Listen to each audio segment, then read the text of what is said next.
Will the AfD be banned? Will Donald Trump soon be in prison? To answer this question today in this video, we need to look at a topic, namely the Great Reset. What is next on the Agenda 2030, which will be gradually implemented step by step. And whoever watches this video until the end will understand what challenges lie ahead for Germany, for the world next. I'm Hannes Hoertnagl. My name is Benjamin, and don't forget to register for our free new Masterclass Portfolio Management course, which you can find below.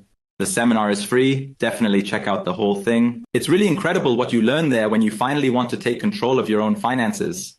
And Hannes Demmer, finance, and of course, politics. Everything fits. We connect at best in best. Things happen in Germany. That's our topic now.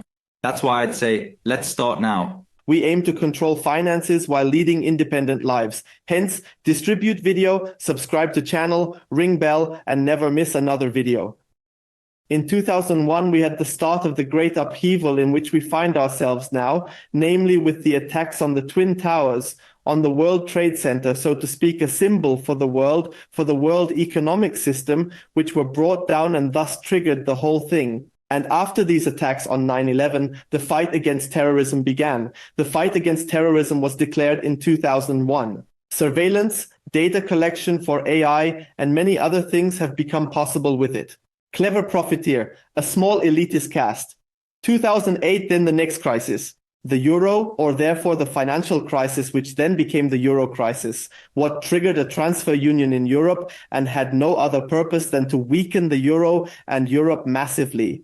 Profiteer, same cast across the Atlantic. 2015, refugee crisis, destabilization, millions of people flowing into Germany, and now suddenly Nancy Faeser made it possible, declared last week, new turbo naturalization legislation, in which millions of foreign individuals have the potential to be relatively rapidly naturalized overnight, and that too, even prior to the upcoming federal elections.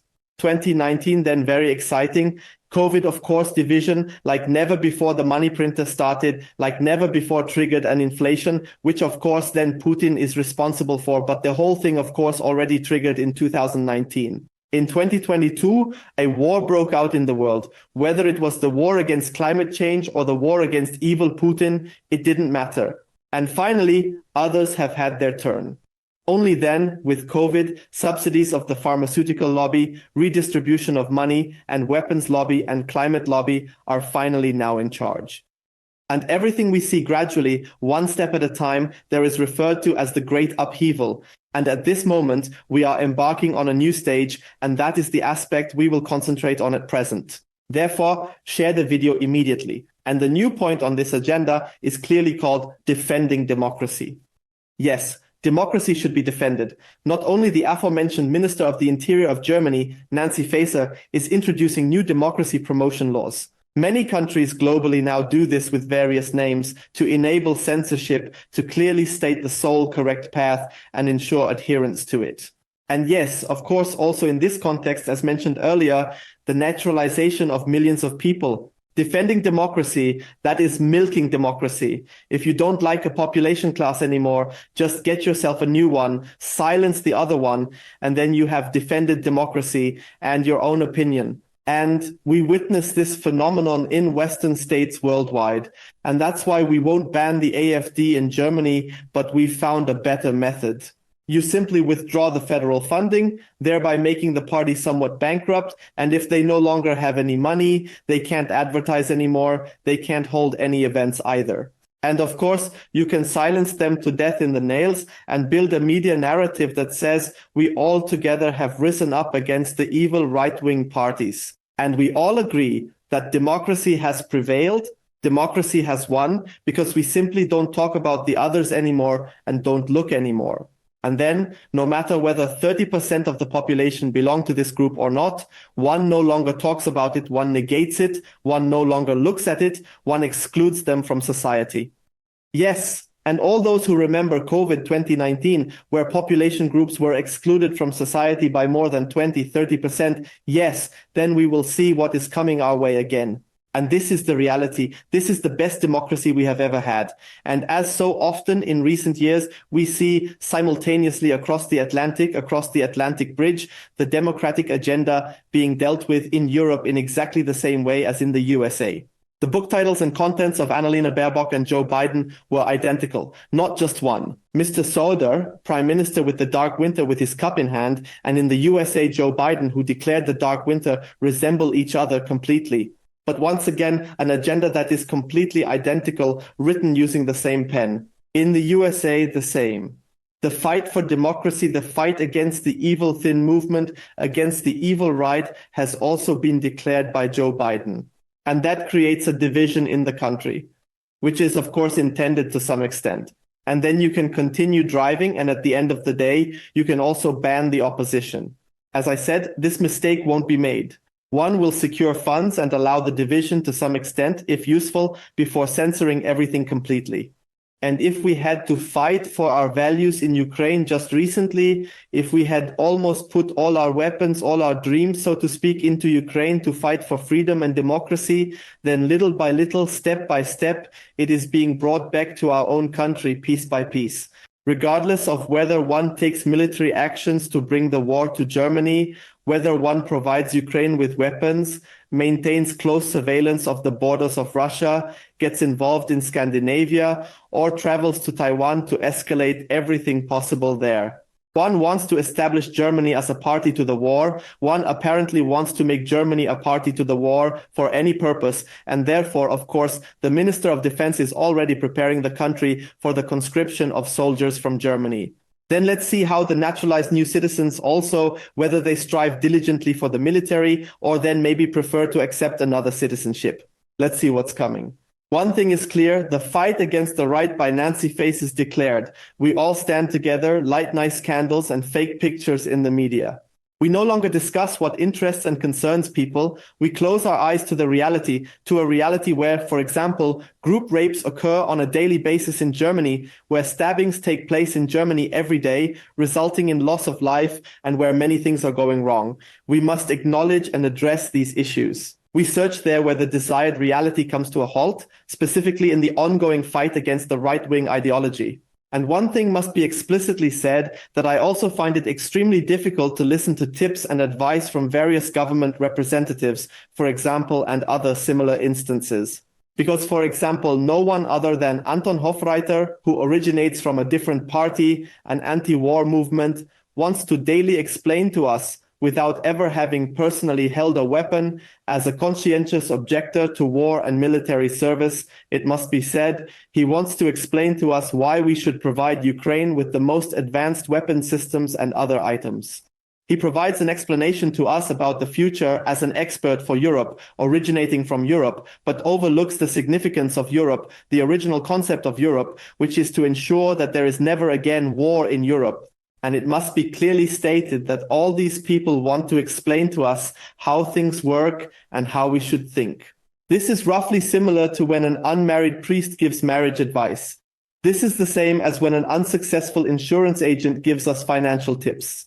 Or naturally, if a convicted fraudster is supposed to be the guardian of the euro area, as it is widely expected. All these things are real, but all these things also demonstrate how the system is at the conclusion. And we should not forget one more thing. The battle against the right is in no way a battle for democracy. The fight against Putin is far from being a fight for Europe.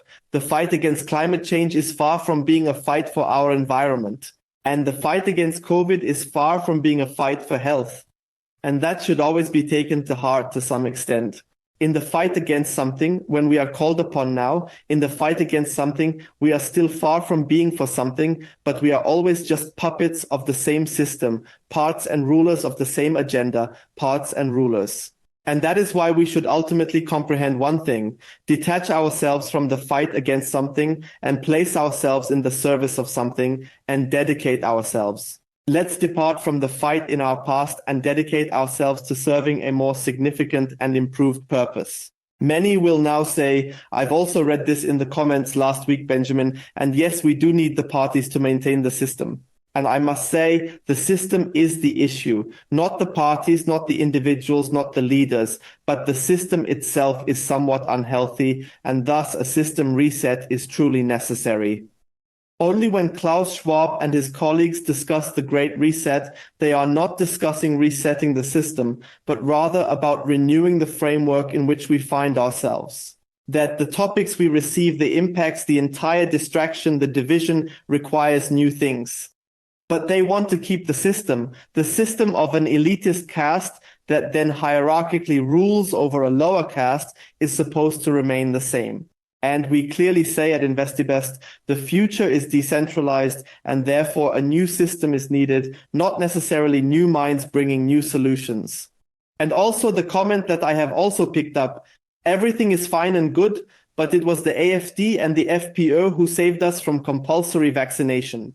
And there I also firmly say no. It wasn't the FPÖ or the AfD that stopped mandatory vaccination, for instance, during the COVID period. It was the people who said no. It was the 35% of the population who firmly said, no, not with me. No, the state is becoming intrusive. I'm not participating. Those were the ones who prevented it, not the parties. The parties have recognized that there is a target group, a group of voters that needs to be tapped into in order to release federal funds, funding, money after the elections, which need to be redistributed. The parties have recognized that. And with that, we must clearly say, people, please recognize the system is at its end, and if we continue again repeating the mistakes in history, then we will also wake up in the same system under new signs, in the new decoration, and have to continue the same. What is the outlook from this? Relatively easy, although in implementation it becomes a step more difficult, namely solving the first step, dependencies. Resolve the dependencies on mainstream media, the dependencies on the media, the dependencies on fact checkers and expert knowledge. But it simply recognizes it. You don't need anyone to tell you what is right and what is wrong, what is solidary good and right. The dependencies of subsidies and the tools employed to exert government pressure. Resolve the issue today to gain a little more freedom for tomorrow. 3 tasks remaining. Create space to accommodate something new. Create space to embrace new ideas, new thoughts. Turn towards something that has the potential to grow. Liberate yourself from this long-standing battle against something, but embark on the journey towards the new and expanding future. And thirdly, without a doubt, definitely do. When, if not now, then who, if not you, should take action? And that should always be kept in mind each and every day. We do not need a political caste system. We do not require anyone to predict the way for us, but we solely need the trust, the confidence in ourselves, and then a profound, courageous determination to tackle things head on. Then growth can function in entrepreneurship, in the actual economy, in numerous areas. And all the growth can also fulfill the private sector and then truly make a new future possible. Hannes, yes, we have trusted for 80 years. After the Second World War, we trusted and built a system of trust. A trust that always takes care of everything for us, be it the banker next door, be it the politician from the AfD, FPÖ, OVP, or CDU, CSU, what do I know? This system is collapsing due to cycles. People awaken, understand the collapse of the system. Currently not correct, and it's not correct anymore, that's right. We show this weekly in our videos here and today. Hannes, you've shown why our system, as it is now, no longer has a future, and why the change is the solution, and the system's solution will also make much room for a wonderful new system where we are no longer dependent on others, but we ourselves are the creators and can implement our own things that we believe we can do. I think this is a great chance. It's always very negative, what's happening in the world, the division, the war, and everything that accompanies it. But it's our chance to break free from dependence. And I believe, Hannes, the opportunities opening up in the next few years deal with all the topics we address on the channel. They're incredible and can't be bigger. They'll bring us to a new form of freedom like we've never been before as humanity. I'm very positive about the topic you beautifully addressed in today's video, the AfD or the FPÖ. Expect many blue hearts in the comments from those who cheer for them, as we already know. People, this isn't the solution. The solution lies within us. We need a new system, not one that solves it for us. We must solve it ourselves. With COVID, Hannes, as you said, the people, and that's the wonderful thing, 35% of the population in Switzerland and Austria, e.g., said no, not participating. Just like that, it was people. You were right, Hannes. Do not march against the right, not against the left, but stand up for your own interests. Listen to your heart and your mind, and that is your compass in these times. In our daily lives, we constantly confront deepfakes, mainstream media, political falsehoods, conflicts, and a wide range of consequences. Release the focus from it, but direct the focus towards a future that is focused on achieving growth.